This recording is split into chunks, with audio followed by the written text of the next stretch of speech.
ছতলা পঞ্চায়তৰ বাগবৰ সমষ্টিত ভাৰতীয় জনতা পাৰ্টি ৰাজ্যিকৰ নিৰ্দেশ মৰ্মে আমি এক পৰিয়াল সম্পৰ্ক অভিযান আজি শুভ আৰম্ভ কৰিলোঁ। এই সম্পৰ্ক আমাৰ 6 তাৰিখলৈকে চলিব। আপোনালোক সকলোৱে জানে ভাৰতীয় জনতা পাৰ্টি চৰকাৰ আমাৰ 5টা বছৰ প্ৰায় সম্পূৰ্ণ হৈছে আৰু আমাৰ নিৰ্বাচন হ'বলৈ গৈ আছে আগন্তুক নিৰ্বাচন। সেই সম্পৰ্কে আমি যাতে ৰাইজৰ ওচৰলৈ আৰু কাষ চাপি যাব পাৰোঁ, ৰাইজৰ আমাৰ যি চৰকাৰৰ যি আঁচনি হৈছিলে এই আঁচনিৰ বিষয়ে কিছু আভাস দিয়া কাৰণে আমি আজি ইয়াত উপস্থিত হৈছোঁ আৰু ঘৰে ঘৰে গৈ আমি ৰাইজৰ লগত জনসম্পৰ্ক স্থাপন কৰিছোঁ।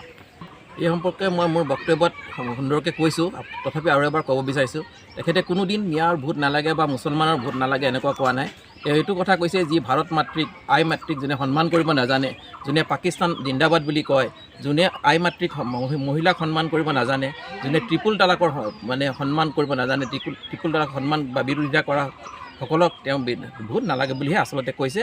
এইটো কিছুমান মিডিয়াত এই বিষয়ে অলপ ভুল তথ্য দিছে। এই বিষয়ে অলপ আগতে আমি বক্তব্যত কেইবাজনো বক্তাই এই বিষয়ে সুন্দৰভাৱে কৈছেই।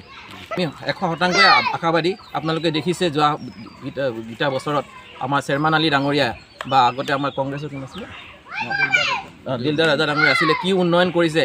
আজি 85 চনৰ যি অৱস্থা আজি 2021 চনতো একেই অৱস্থা হৈ আছে।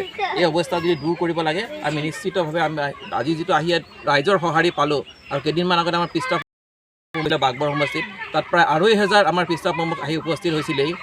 সেইদিনাখনেই আমি নিশ্চিত হৈছোঁ যে আগন্তুক দিনত বাগবৰ সমষ্টিত পদুম ফুল ফুলাবলৈ আমি সক্ষম হ'ম।